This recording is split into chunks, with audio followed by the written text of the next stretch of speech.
the HAWE Tech Podcast. Hello, and welcome to today's episode of the HAWE Tech Podcast. My name is Ralph, and I'm Senior Specialist for Sales Enablement at HAWE. Today's topic is, do you know what very high pressures can be used for in hydraulics and how they're realized?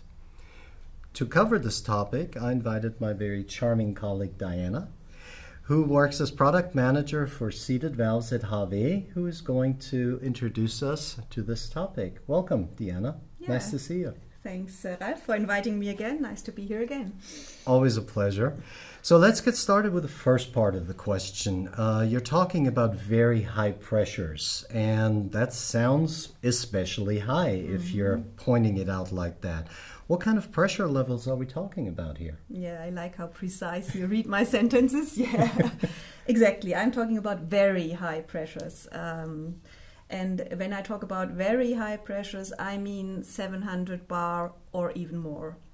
Okay. That sounds like very high pressure, especially for a non-hydraulic person like me. What are the common hydraulic ranges? Yeah, you have to know, of course, that actually in hydraulics we usually have a level up to 350 bar. Okay. So when you talk about very high, and then we talk about twice as much, very often the pumps don't reach more than the 350 bar, and all the common products and applications are more on this level. Not everyone in hydraulics can reach such high pressures as we can. We as HAWE actually are, since the very beginning, active in this special field, let's say, of hydraulics. So 75 years now, we're celebrating this year. And we are the market leader.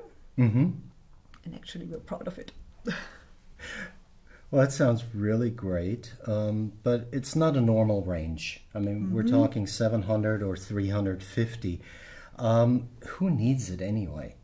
What's the market? Yeah, the interesting thing is, or the basic rule is, the higher the pressure goes, the smaller the components can be. So it's interesting if you want to make compact systems with a really high power density. So then you would go on this field. Okay, so we have a lot of power in very little, in very little space. Let's say, in a little space, basically. It's very compact. A lot of force, It's very compact, to put it that way. So, do you have some practical examples where this is used? Yeah, one typical example, for example, is for fire brigades. If you take a car accident, for example, you have several cars that maybe bumped into each other.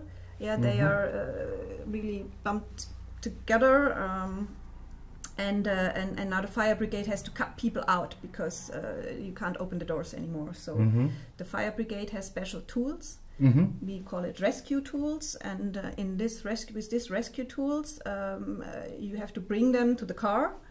So they have to be not too heavy, so you can bring them there, but you have to cut a lot of sheet metal, and so you need a lot of force. So that would be a typical example. You want not too much weight, but you have to have the force.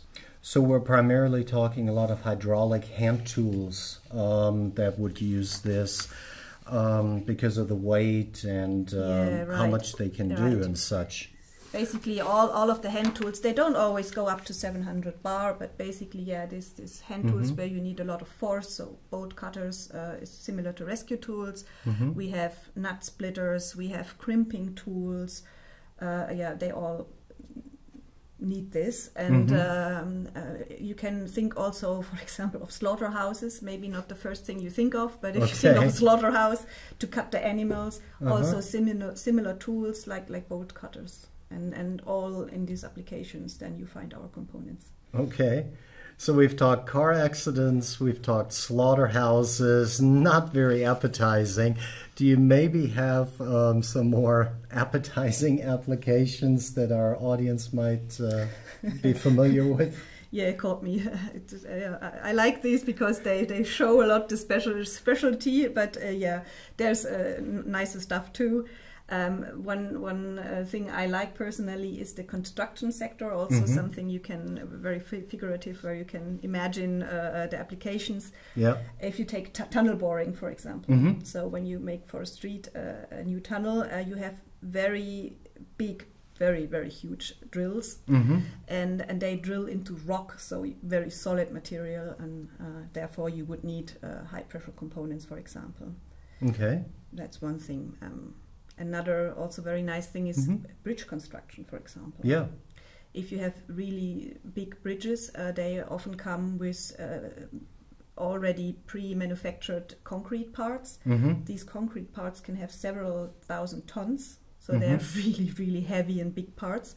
And you have to lift them a little bit and move them so you can build the bridge in the end. And for that, that works also much better with high pressure components. So we're involved very often in this kind of applications. Sounds like a lot of infrastructure work, Yes, but that's pretty much a niche. So does anybody really need these components outside of a very specific area? Yes and no. You're Okay. right that the really high pressure in hydraulics is only a small part. But these components are also interesting for anybody else in hydraulics.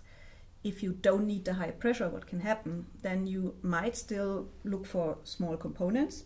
That's one thing. Or you might look for something that has a really long, that is really reliable and has a long lifetime. Because if you don't use the full pressure and really use that components hard, then these parts are super robust. They last basically, I would not say forever, but they are really, really long lasting and super robust parts. So if you look for something long lasting, then high pressure components are also very interesting.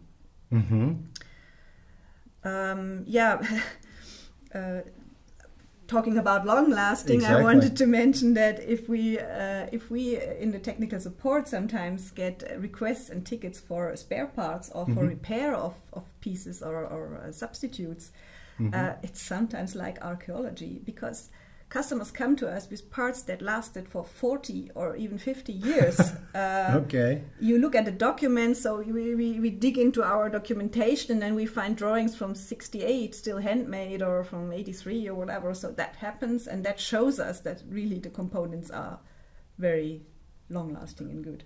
Well, it's good for our customers, but they can actually be bad for our own business, isn't it, if our parts last this long? Let's move from the application to the technology. Why can our components withstand these high pressures and others can't? What makes us special, and what kind of components do we have? I start with the components. I said we are celebrating 75 years this year, and we really made some history research, and we are preparing a real history book. And if you look into that, you will find that the first high pressure pump that we made was requested by a forklift manufacturer, a very big German forklift manufacturer, who wanted to realize a compact system. So we Makes developed sense. our first high pressure pump. Done that. We found that, okay, now we have the pressure pump, the high pressure pump, but we need the valves also that go with it. So, okay, we extended and made the first valves. And so this was the beginning, and over many, many years, the range got bigger and bigger. And today we have power packs, pumps, and a full range of valves you could think of that go up to this 700 bar. So we have a real extended program in that. Yeah. Awesome. So I'm not asking you to give away any trade secrets now, but what is our secret? How do our components withstand these high pressures? Yeah, also the basic is what I think HAWE is also known for, is that we consistently work with steel. With some work with cast iron and so on. Right. We go on steel.